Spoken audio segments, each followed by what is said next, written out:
Muy bien, continuamos aquí en el programa. Está con nosotros la ministra de Infraestructura, Servicios Públicos y Hábitat. Debe ser el ministerio más grande que tiene la provincia de Santa Fe. La contadora Silvina Frana, bienvenida al programa. Gracias por estar con nosotros. No, gracias a ustedes por invitarme. Bueno, contadora o ministra, hay muchos temas, sobre todo porque la verdad es que en estas últimas semanas hemos visto un gran impulso a un requerimiento de parte del Estado santafesino, que es la obra pública y sobre todo después, todavía en pandemia. A mí me llama la atención, tiene que ver eso también, la cantidad de recursos disponibles, y ustedes han hecho hincapié en que los recursos estaban, por eso se llaman a la licitación. Me gustaría saber cuáles son los ejes de estas inversiones que se han anunciado en las últimas semanas por toda la provincia. Así es, bueno, varios son los ejes. Uno es que tanto a nivel nacional como provincial se entiende que a partir de la inversión en obra pública se generan, digamos, respuestas a demandas históricas, una movilización muy grande de la economía. La obra pública es un factor movilizador muy importante, genera un círculo virtuoso en toda una situación económica de la zona donde se hace la obra y además genera empleo, genera mano de obra. Y esta me parece que son tres grandes bondades que tiene la inversión en obra pública. Por eso a lo largo y a lo ancho de la provincia y también en la nación hay un gran impulso a todo tipo de obras.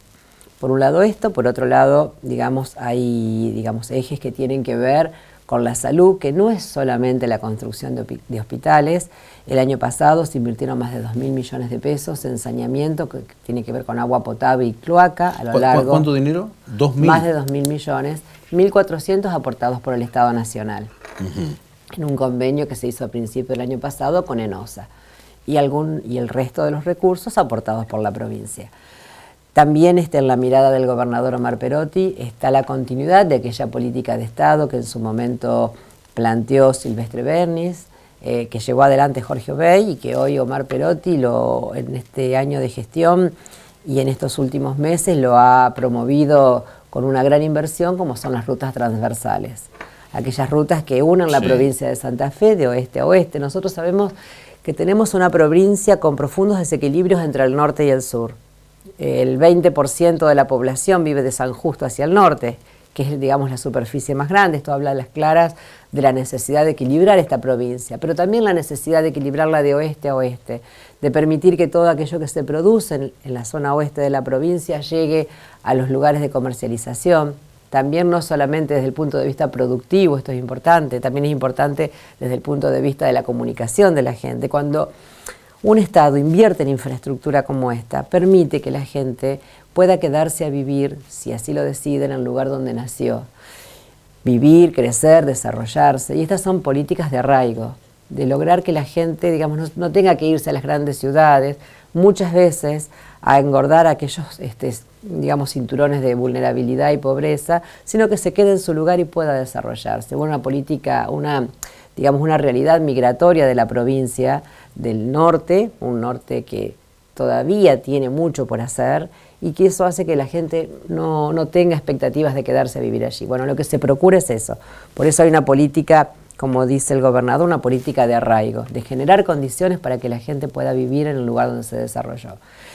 Y junto a eso hay políticas de hábitat, también trabajadas con Nación.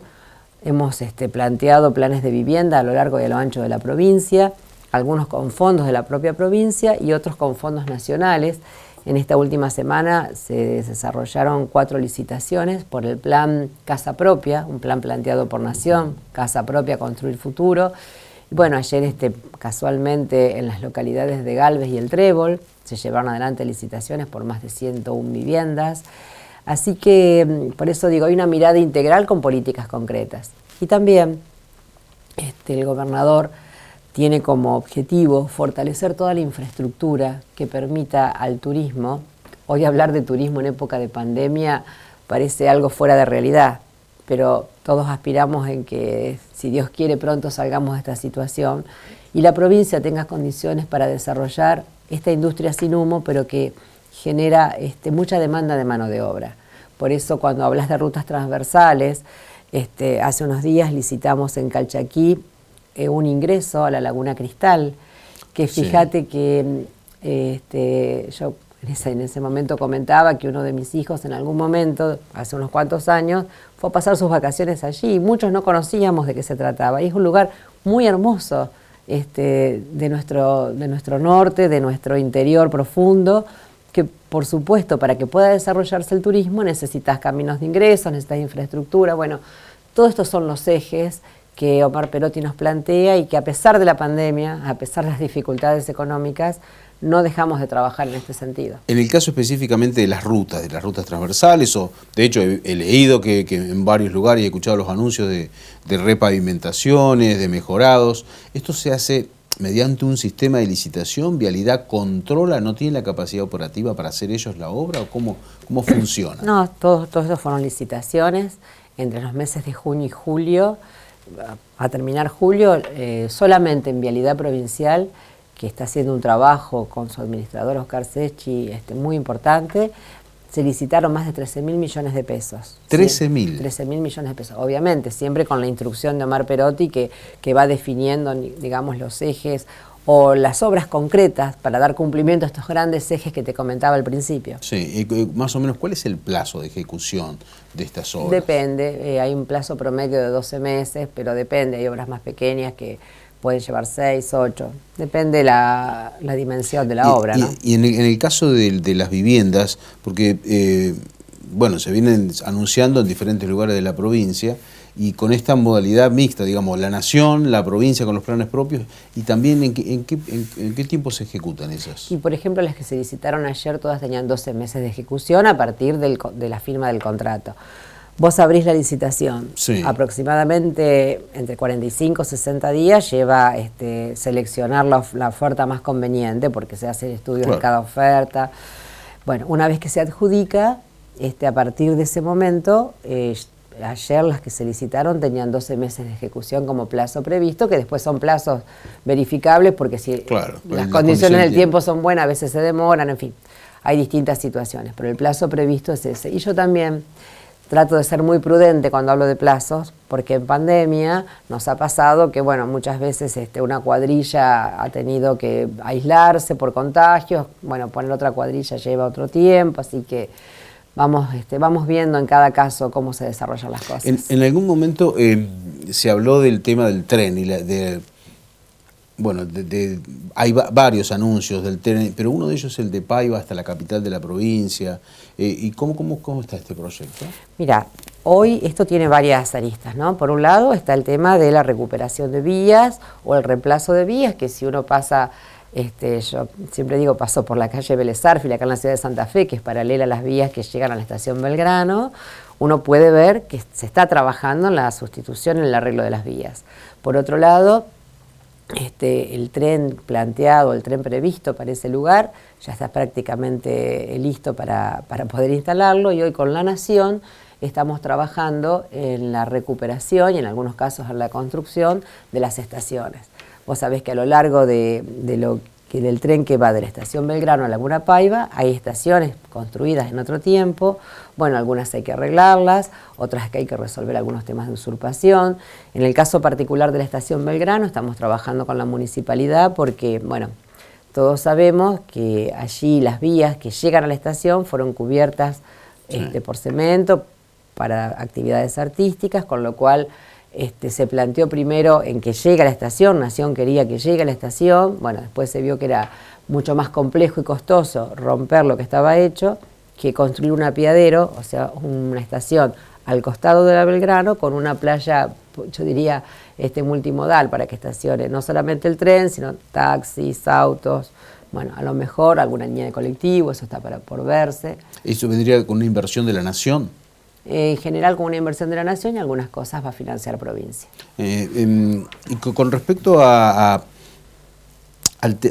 tema de la pandemia, ¿cómo ha afectado el Ministerio? Porque siempre se dice, y sobre todo en un ministerio tan particular donde permanentemente se hacen licitaciones, el tema de los recursos humanos en plena pandemia. Yo he hablado incluso con otros funcionarios provinciales que me dicen, viene el 30, el 40% a trabajar. ¿Cómo hacen ustedes?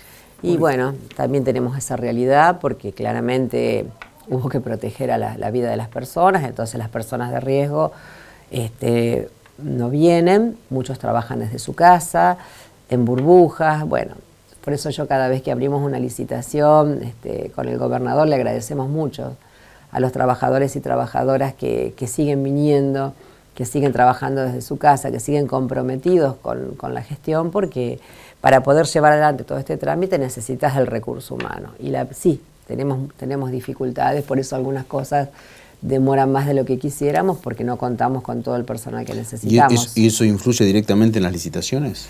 Influye. A ver, en lo que se llama habitualmente la burocracia del Estado, porque claro que sí. Que hay papeles que hay que cumplir sí o sí, que hay que visar y además... Hay leyes que hay que cumplir, que no se pueden soslayar, y por eso te decía hoy, para adjudicar hay que estudiar cada empresa, porque no es solamente la de menor costo, también hay que ver que esa empresa tenga capacidad para hacer la obra, que tenga sus papeles al día, y entonces, bueno, eso lleva todo un tiempo de análisis que hoy por hoy está un poco más demorado en razón que hay muchas licitaciones y los recursos humanos están limitados por esta situación de pandemia. Yo le escuché en varias presentaciones decir, a usted y al gobernador al lado, decía, está la plata para esta licitación. Llamamos, convocamos, pero está la plata. ¿Eso significa al mismo tiempo en política que antes se hacían licitaciones y no estaba el dinero? ¿O qué es básico? ¿Cómo funciona eso? Nosotros cuando se ganaron las elecciones, que transitamos este periodo de transición entre agosto y diciembre, allí ya advertíamos que se estaban adjudicando obras sin contar con el presupuesto y lo advertimos públicamente. Cuando llegamos a la gestión nos encontramos en el mes de diciembre con que había certificados impagos desde el mes de junio en muchas obras, con lo cual en una primera instancia tuvimos que transitar un proceso de consolidación de deudas, una convocatoria a los contratistas del Estado, revisar las deudas y generar un mecanismo para pagarlas. Allí llegamos a un acuerdo que nos demandó un tiempo y también un dinero. El gobernador lo dice y yo por supuesto que lo avalo. Nos hubiera gustado contar con ese dinero para hacer obras propias y no tener que pagar lo que se adeudaba, pero esto ya fue comunicado, fue explicado y por eso hoy ratificamos que cada obra que se licita lo hacemos cuando sabemos que están los recursos para llevarla adelante. Tratamos de evitar los anuncios que después no se puedan concretar. ¿Hubo contratistas enojados? Porque yo me acuerdo que había una quita, después se les dio bonos, o siguen trabajando. Sí. ¿O no siguen trabajando. Sí, por supuesto que al principio fue una situación difícil. Yo me imagino, me pongo del otro lado, y me imagino como contratista del Estado, si hice una obra, quiero que me la paguen como estaba previsto. Así que me imagino que hubo molestias y algunos la transmitieron, pero debo reconocer que se trabajó con mucha seriedad. No nos olvidemos que nosotros empezamos a trabajar en diciembre y allí nos encontramos con esta deuda. En el mismo diciembre mandamos a la legislatura un proyecto de ley para poder llevar adelante un proceso de consolidación de deuda. En diciembre la Cámara de Diputados lo mandó a archivo. El gobernador decidió volver a mandarlo en febrero y cuando ya estaba prácticamente lista la ley aparece la pandemia. Así que fue un inicio muy difícil porque, aquello que estaba previsto para afrontar esta deuda, en muchos casos hubo que priorizar, fortalecer el sistema de salud. Fue un momento muy difícil, pero creo que tratamos de estar a la altura, de ser serios, de explicar. Y del otro lado reconozco también que las empresas tuvieron un comportamiento serio en el sentido de entender el momento y aceptar este proceso de consolidación. Más allá que uno en el tiempo imagina que, lógicamente una obra no se puede terminar en muy poco tiempo, pero en materia sanitaria había requerimientos. Yo me acuerdo del Hospital de Rosario, el de Rafaela. ¿Cómo va ese proceso?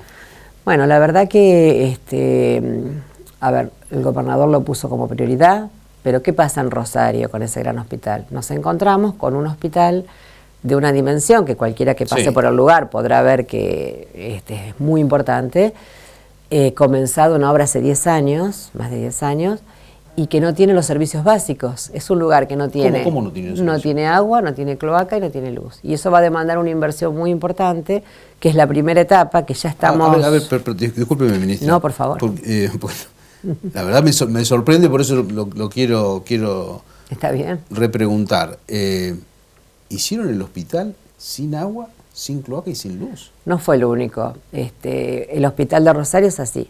Hoy estamos desarrollando los proyectos para que llevar cloaca, agua y luz, que es lo básico que hay que tener. Pero cuando cualquier lote, uno antes de empezar a construir, lo primero que tiene que tener es agua, las cloacas, si no después no las puede poner, un lío bárbaro. te quiero comentar que también cuando llegamos había un gran plan de viviendas en Villa Olímpica. Villa Olímpica es un barrio de Rosario, es financiado en gran parte por Nación, que también no lo pudimos entregar inmediatamente porque faltaba la obra de cloacas.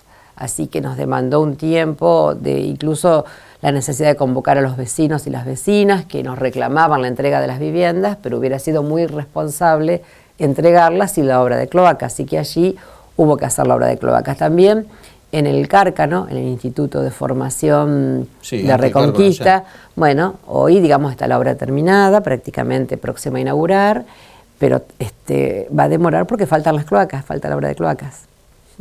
¿Y el Hospital de Rafaela? El Hospital de Rafaela, bueno, eso fue también, faltaba el tema de cloacas y eso, pero estaba más accesible, así que ya se está llevando adelante y ya está trabajando sobre una primera etapa. Ministra, le agradezco muchísimo por todo lo que nos ha contado y sobre todo para ilustrarnos qué se está haciendo en obra pública, porque como coincido en eso de que es mano de obra directa. Exactamente. La inversión son santafesinos, además de todo lo que mueve, ¿no? Paralelamente. Por supuesto. ¿Cuál es el monto, más o menos, de acá hasta fin de año, en grueso, así? Ay, bueno, en este momento hay un presupuesto previsto cercano a los entre 25 y 30 mil millones, pero bueno, seguramente vamos a poder. Yo también quiero explicar esto.